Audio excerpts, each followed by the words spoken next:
আসসালামু আলাইকুম। বাংলাদেশের রাজনীতিতে আবারও নতুন আলোচনা শুরু হয়েছে। দীর্ঘদিন ধরে আড়ালে থাকা কিছু বিষয় নিয়ে নতুন করে বিতর্ক তৈরি হয়েছে রাজনীতিক অঙ্গনে। অনেকেই মনে করেছে সাম্প্রতিক বক্তব্য ও ইঙ্গিতের মাধ্যমে কিছু গোপন রাজনীতিক বাস্তবতার সামনে চলে আসছে। চলুন শুনে আসি, তারপর আলোচনা করব ইনশাআল্লাহ। আসসালামু আলাইকুম রহমতুল্লাহি ওবরকাতুহু। সম্মানিত দর্শক, ভারতীয় গণমাধ্যম নর্থ ওয়েস্ট এবং এই পত্রিকাটির সাংবাদিক জনাব চন্দন নন্দী গত কয়েক বছর ধরে বাংলাদেশে বেশ আলোচিত। শেখ হাসিনা রেজিমের শেষ সময়টিতে তিনি অনেক চমকপ্রদ নিউজ তৈরি করেছেন এবং অনেকগুলো তার যে খবর, তার যে অথেন্টিকেসি এবং তার যে অ্যাকুরেসি, এটি ঠিক সেই রিপোর্ট না পড়লে বোঝা যাবে না। তার যে প্রেডিকশনগুলো ছিল, সেই প্রেডিকশনগুলো বলতে গেলে হুবহু পরবর্তী সময় সেটা হয়ে গেছে।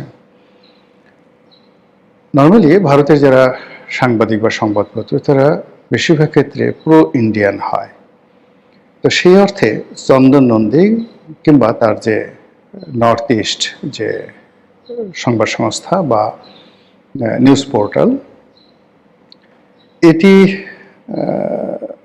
নরেন্দ্র মোদীর বা দিল্লির দাসত্ব করেনি বা এখনো করছে না, বা কখনো শেখ হাসিনার কাছাকাছি যায়নি, বরং এই পত্রিকাটি প্রাণান্ত চেষ্টা করেছে যে শেখ হাসিনা রেজিমের একটা অবসান হোক। তো এখন আবার এই নর্থ ইস্ট এবং চন্দন নন্দী তার কথাবার্তা শুনলে মনে হচ্ছে যে শেখ হাসিনার যে পতন হয়েছে, পতন হওয়ার পর যে পরিবর্তন হয়েছে, সেই পরিবর্তনে ব্যক্তিগতভাবে তিনি খুশি নন বা তার পত্রিকা কর্তৃপক্ষ হয়তো খুশি নয়। তো ফলে এখন অনেক ব্যতিক্রমধর্মী কিছু নিউজ তিনি করার চেষ্টা করছেন। তো তারই ধারাবাহিকতায় শেখ হাসিনার পতন কেন এবং কিভাবে হলো, যেটা আমরা আন্দাজ করি বা আমরা বিচ্ছিন্নভাবে বলার চেষ্টা করেছি বা এখনো করি, সেটি হলো যে শেখ হাসিনার দলের মধ্যে কতগুলো মীর জাফর ছিলেন, দলের মধ্যে কতগুলো মোশতাক ছিলেন। মূলত তাদের ইচ্ছা ছিল যে বঙ্গবন্ধুকে যেভাবে খুন করা হয়েছে, শেখ হাসিনা এবং শেখ পরিবারকে ওইভাবে বাংলার মাটিতে এমনভাবে খুন করা হোক যেন আওয়ামী লীগ টিকে থাকে, কিন্তু কোনো অবস্থাতেই শেখ হাসিনা বা শেখ পরিবার টিকে না থাকে। এই কথাগুলো কিন্তু আমরা বাংলাদেশ থেকে বলেছি, কিন্তু আমরা ওভাবে লিখতে পারিনি। কিন্তু চন্দন নন্দী যেভাবে লিখেছেন, যেভাবে বলেছেন এবং এখন যেভাবে বলছেন, তাতে করে আমাদের যে সেই বক্তব্যগুলো, সেই বক্তব্যগুলোর উপর একটা রীতিমতো সিলসাপুর নেমে আসে। আমরা সবাই জানি যে আমাদের দেশে মার্কিন যুক্তরাষ্ট্রে যে ডিপ স্টেট পলিসি ছিল, সেই ডিপ স্টেট পলিসির নেতিবাচক কর্মকাণ্ড, তাদের চক্রান্ত, এমনকি খুনোখুনি, মারামারি, হুড়োহুড়ি থেকে শুরু করে পুরো রাজপথকে রক্তাক্ত করে দেওয়া, এরপর আইনশৃঙ্খলা রক্ষাকারী বাহিনীর উপর গুলি চালানো, তাদেরকে মেরে ঝুলিয়ে রাখা, আরও অনেক কিছু করার মাধ্যমে তারা চেয়েছে যে শেখ হাসিনা রেজিমটা বিদায় হোক। তো এই কাজ কি কেবলই মাত্র শেখ হাসিনা বিরোধী যে রাজনৈতিক শক্তিগুলো রয়েছে কিংবা ভারত বিরোধী বা আমেরিকার যে সকল পুরো আমেরিকান যে শক্তিগুলো রয়েছে তারাই করেছে? Not like that. এই কাজের সঙ্গে সরাসরি শেখ হাসিনার গভর্নমেন্টের, তার দলের, এমনকি তার পরিবারের অনেকে জড়িত ছিল। এটা স্পষ্ট বোঝা যায়। আপনি দেখুন, এই যে খামেনিকে মারা হলো, এখন প্রকাশিত হয়েছে যে তার সবচেয়ে বিশ্বস্ত লোক যিনি, তার যে দেহরক্ষী, সেই দেহরক্ষীকে ইসরায়েলি গোয়েন্দা সংস্থা হস্তগত করেছিল এবং সেই দেহরক্ষীর মাধ্যমে নিখুঁত অবস্থান জানার পর ইসরায়েল সেখানে অপারেশন চালিয়েছিল। সব ক্ষেত্রে প্রাসাদ ষড়যন্ত্র থেকে শুরু করে যে কোনো একটা রেজিমের যখন পরিবর্তন হয়, ওই রেজিমের একেবারে কাছের লোকগুলো প্রতিপক্ষের কাছে বিক্রি হয়ে যায়। তো সেই দিক থেকে চন্দন নন্দীর যে রিপোর্ট, সেই রিপোর্টে তিনি স্পষ্ট উল্লেখ করেছেন যে শেখ হাসিনার খুব ঘনিষ্ঠ তিনজন ব্যক্তি, এর মধ্যে সালমান এফ রহমান, আনিসুল হক, আইনমন্ত্রী, আরেকজন হলেন মোহাম্মদ এ আরাফত, যিনি সজীব ওয়াজেদ জয়ের ঘনিষ্ঠ বন্ধু হিসেবেই মূলত সরকারের উপর দাপট দেখাতেন। তো এই তিনজন মানুষের সঙ্গে আমেরিকার সম্পর্ক ছিল। এদের মাধ্যমে আমেরিকা সেই ক্ষমতার কেন্দ্রে বিষ বাষ্প ছড়িয়ে দিয়েছিল এবং শেষ মুহূর্তের অনেকগুলো সিদ্ধান্ত, অনেকগুলো কর্মকাণ্ড যেগুলো আওয়ামী লীগের জন্য আত্মঘাতী হয়েছে, এই কাজগুলো এই তিন ব্যক্তির মাধ্যমে করা হয়েছে বলে চন্দন নন্দী সেটা প্রকাশ করেছেন। এখন ব্যক্তিগতভাবে আরাফাত সেই জয়ের বন্ধু। তিনি ঠিক আমি যখন সংসদ সদস্য ছিলাম তখন তিনি আসলে সুমি কায়সারের হাজব্যান্ড রূপে পরিচিত ছিলেন, জয়ের বন্ধু হিসেবে 2014 সন পর্যন্ত। তখন তিনি পাদপ্রদীপে আসেননি। আমার সঙ্গে পরিচয় ছিল, পরবর্তীতে ঘনিষ্ঠতা না হলেও দেখা সাক্ষাৎ হতো। তাকে দেখতে শুনতে আপাতত একজন ভদ্রলোক বলেই মনে হতো। তারপর তিনি মনে প্রাণে আওয়ামী লীগ করতেন, বঙ্গবন্ধু প্রেমিক ছিলেন, কিন্তু তার যে ছাত্র জীবনের যে ইতিহাস, সেই ইতিহাস বা পারিবারিক ইতিহাস, সেটা আওয়ামী লীগের সঙ্গে কতটা সম্পৃক্ত ছিল ওটা আসলে আমারও খোঁজ করার সময় হয়নি, বা আওয়ামী লীগের যারা লোকজন আছেন তারাও খোঁজ খবর নেওয়ার সুযোগ পাননি। কিন্তু শেষের দিকে, বিশেষ করে 2021 সনের পরে তিনি অতিশয় ক্ষমতাধর ব্যক্তি হয়ে গিয়েছিলেন এবং আওয়ামী লীগের বড় বড় বাঘা বাঘা মন্ত্রী, তারপর কিংবদন্তি যারা নেতৃবৃন্দ, তোফায়েল সাহেব, আমু সাহেবের মতো মানুষ নিচে বসে থাকতেন না, তিনি মঞ্চে বক্তব্য দিতেন আর সেই বক্তব্য সবাই শুনতেন। আর তার মনোরঞ্জনের জন্য, তাকে খুশি করার জন্য বড় বড় নেতারা পারেতো তার কদম বুচি করতেন। এটাই ছিল বাস্তবতা। তো সেই মোহাম্মদ এ আরাফাত আমেরিকার এজেন্ট হিসেবে শেখ হাসিনার পতন ঘটিয়েছেন। এর চাইতে মানে মর্মান্তিক, এর চাইতে যাকে বলা হয় নির্মম নিষ্ঠুর খবর আর হতে পারে না। আমি শুধু খবরটা বললাম, আমি কোনো মন্তব্য করছি না। এর কারণ হলো যে আমি আরাফাত সাহেবকেও চিনি, আওয়ামী লীগের লোকজনকেও চিনি, জয়কেও চিনি, এবং তারা কেন এই কাজগুলো করেছেন আই ডোন্ট নো। আরাফাত বয়সে আমার অনেক ছোট হবেন, দেখতে মোটা সোটা, গাল গপ্পা সব ঠিক আছে, কিন্তু সে শ্রদ্ধা করার ক্ষেত্রে, সৌজন্য প্রদর্শন ক্ষেত্রে কোনোদিন কার্পণ্য করেনি। কাজেই নর্থ ওয়েস্টের চন্দন নন্দী একটা কথা বললেন আর সঙ্গে সঙ্গে আমি সেটা কমেন্ট করে বসবো, নট লাইক দ্যাট। আমি শুধু জনগণকে জানালাম তাদের বিচার, বিশ্লেষণ এবং বিবেচনার জন্য। কিন্তু বাকি যে দুজন লোক, মানে আনিসুল হক এবং যাকে বলা হয় দরবেশ রূপী সালমান এফ রহমান, এই দুজন লোকের সঙ্গে ভারতের সম্পর্ক ভালো ছিল না, এটা আমি নিশ্চিত। আর দলের মধ্যে শেষের দিকে এসে তারা এই দুজন নানাভাবে কোণঠাসা হয়ে পড়েছিলেন।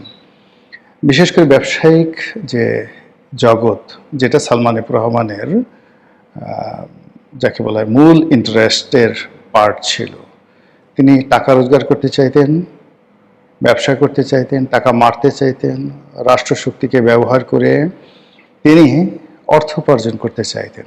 হয়তো তার এই অর্থ তিনি আওয়ামী লীগের অনেকের সঙ্গে ভাগাভাগি করেছেন অথবা কারোর সঙ্গে ভাগাভাগি করেননি। কেবলমাত্র শেখ হাসিনার যে আপত্ত স্নেহ, এটাকে পুঁজি করে তিনি সবার উপরে ছড়ি ঘুরিয়েছেন।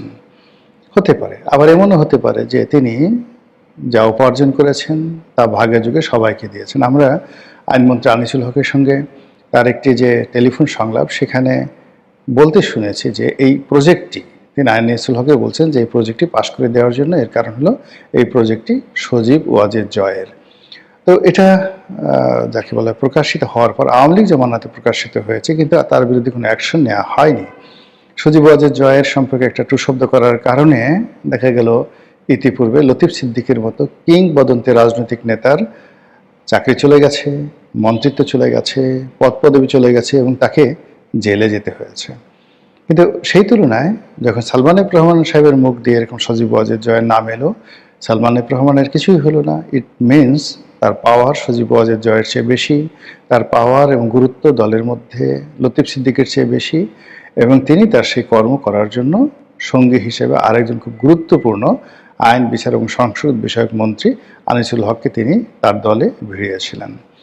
আনিসুল হক যে পরিবারের মানুষ এবং তার যে পেশাগত দক্ষতা, অভিজ্ঞতা, সেখানে তার আসলে দুর্নীতি করার দরকার ছিল না। কেন তিনি এই কাজগুলো করেছেন আমি কিছুতেই বুঝতে পারিনি। এবং দুজনেরই ব্যক্তিগত যে নৈতিক চরিত্র, এটা মোটামুটি সিমিলার ছিল। সালমান এফ রহমান সাহেবের মতো বয়স্ক মানুষ, তার বিরুদ্ধে যে সকল কেলেঙ্কারির খবর সামনে আসছে, আমি রোজার মাসে এই কথাগুলো বলতে পারবো না, এগুলো আসলে তার সঙ্গে মানায় না।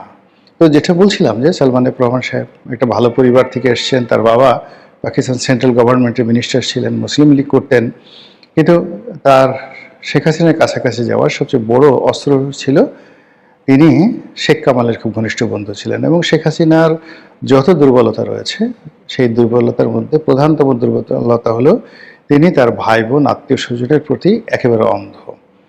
বিশেষ করে কেউ যদি শেখ রাসেলের বন্ধু হয়, কেউ যদি শেখ কামালের বন্ধু হয়, কেউ যদি জামালের বন্ধু হয়, মানে তিনি তাকে দেখার সঙ্গে সঙ্গে তাদের মধ্যে জামাল কামাল রাসেলের যে স্মৃতি এটি তিনি খুঁজে বেড়াতেন এবং তাদের জন্য 7 খুন মাপ ছিল।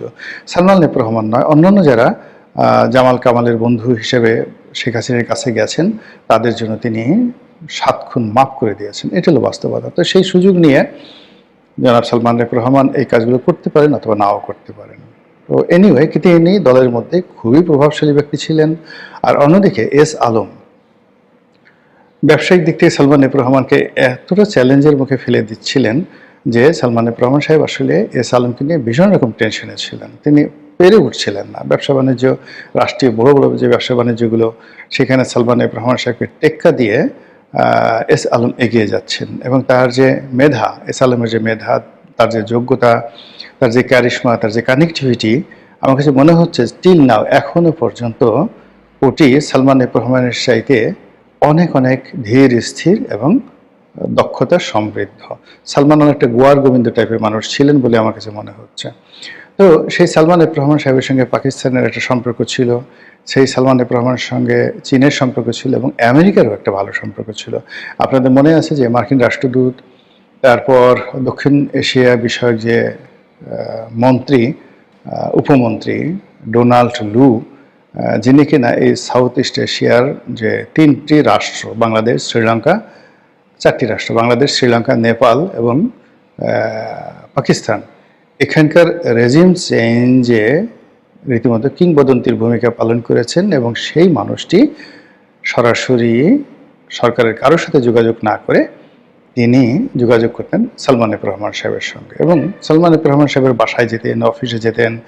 সালমান এফ রহমান সাহেব যখন আমেরিকা যেতেন তার সঙ্গে আলাদা অন্য হোটেলে গিয়ে তারা সেই বৈঠক করতেন। কাজেই এখানে যদি ডালের মধ্যে কিছু কালা কালা থাকে, ডাল মে কুছ কালা হয়, অন্ধকার কিছু থেকে থাকে, তাহলে অস্বাভাবিক কিছু না। এবং সেটাই নর্থ ইস্টের যে সাংবাদিক চন্দন নন্দী সেটা প্রকাশ করার চেষ্টা করেছেন। তো ঘটনা যাই হোক, আওয়ামী লীগের সর্বনাশ যেটা হয়ে গেছে, সেখান থেকে আওয়ামী লীগ কবে ফিরে আসবে, সেটা গেইন করবে, এটা স্বপ্নের বিষয়, এটি ভবিষ্যতের বিষয়। রাজনীতির পালা পরিবর্তন, পট পরিবর্তন এমন একটা জিনিস যে একবার এখানে যদি কেউ ব্যাক ফুটেজে চলে যায়, সেখান থেকে সম্মুখ সারিতে আসাটা খুবই একটা কঠিন বিষয়। দ্বিতীয়ত যে একবার কেউ ক্ষমতা হারালে ফিরে আসতে বহু সময় লাগে, বহু সময় লাগে যদি কেউ ক্ষমতার অতিরিক্ত বাড়াবাড়ি দেখায়। যদি এটি স্বাভাবিক নিয়ম হতো, 5 বছর আওয়ামী লীগ, 5 বছর বিএনপি, 5 বছর জামাত, 5 বছর জাতীয় পার্টি, তখন একটা সার্কেল থাকে। কিন্তু কেউ যদি এককভাবে ক্ষমতা মানে ভোগ করতে চায়, যেভাবে 2001 থেকে 2006 পর্যন্ত বিএনপি চেয়েছিল, তার প্রেক্ষিতে এই 17 বছর লেগেছে তাদেরকে ক্ষমতায় ফিরে আসতে। কিন্তু ফিরে আসার পরও তাদের যে শ্রেণী চরিত্র, সেই শ্রেণী চরিত্রের কতটা পরিবর্তন হয়েছে এবং 2001 থেকে 2006 সনে তাদের যে ত্রুটি ছিল, বিচ্যুতি ছিল, সেইগুলো থেকে তারা কতটা বের হতে পেরেছে সেটা সামনে বা আগামী দিনগুলোতে দেখা যাবে। কিন্তু আপাতত যে কয়েকদিন সরকারের কর্মকাণ্ড দেখছি, আমরা শুধুমাত্র চমক দেখছি, ভেলকিবাজি দেখছি, কিন্তু মৌলিক বা ফান্ডামেন্টাল যে পরিবর্তন, সেই পরিবর্তন তারা দেখতে পাচ্ছি না।